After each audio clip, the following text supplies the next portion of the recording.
যশোরে সেনাবাহিনীর নেতৃত্বে পরিচালিত যৌথ অভিযানে 11টি ককটেল সহ সাবেক যুবলীগ নেতা ইকবালকে আটক করা হয়েছে। ইকবাল বসুন্দিয়া ইউনিয়ন যুবলীগের সাবেক সহ-সভাপতি ছিলেন। বুধবার বিকেলে নিজ এলাকা বসুন্দিয়া বাজার থেকে তাকে আটক করা হয়। এ সময় তার বাড়ির পাশ থেকে 11টি ককটেল উদ্ধার করা হয়। আটক ইকবাল বসুন্দিয়া বাজারের বাসিন্দা বহর আলীর ছেলে। কোতোয়ালি থানার এসআই আলমগীর হোসেন জানান, গোপন সংবাদের ভিত্তিতে সেনাবাহিনীর নেতৃত্বে যৌথ বাহিনী বসুন্দিয়া বাজারে ইকবালের বাড়িতে অভিযান চালায়। এ সময় বাড়ির পাশ থেকে ককটেলগুলো উদ্ধার করা হয়।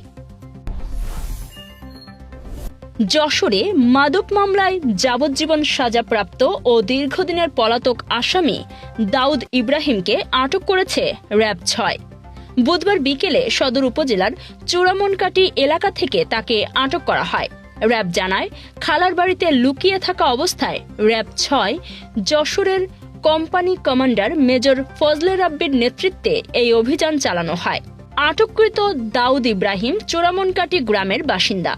তার বিরুদ্ধে অস্ত্র, মাদক ও হত্যা প্রচেষ্টা সহ একাধিক মামলা রয়েছে। আদালত তাকে যাবজ্জীবন সশ্রম কারাদণ্ড দিলেও দীর্ঘদিন ধরে তিনি আত্মগোপনে ছিলেন।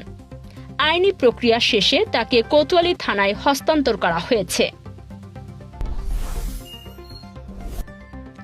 সারা দেশের মতো উৎসবমুখর পরিবেশে এগিয়ে চলছে ত্রয়োদশ জাতীয় সংসদ নির্বাচনের প্রস্তুতি। এরই ধারাবাহিকতায় চূড়ান্ত হয়ে গেল যশোরের ৬টি সংসদীয় আসনের নির্বাচনী সমীকরণ।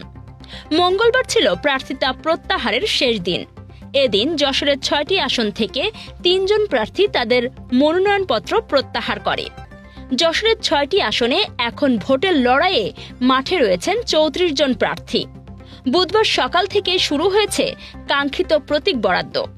আর এই প্রতীক হাতে পাওয়ার পরই আগামীকাল বৃহস্পতিবার থেকে আনুষ্ঠানিক প্রচারণায় নামবেন প্রার্থীরা। তবে মাঠের সমীকরণ বলছে এবার লড়াই হবে হাড্ডাহাড্ডি। বিশেষ করে যশোর ৫ মনিরামপুর আসনে বিএনপির বিদ্রোহী স্বতন্ত্র প্রার্থী শহীদ ইকবাল হোসেন নির্বাচনী লড়াইয়ে থাকায় সেখানে ত্রিমুখী লড়াইয়ের আভাস পাওয়া যাচ্ছে।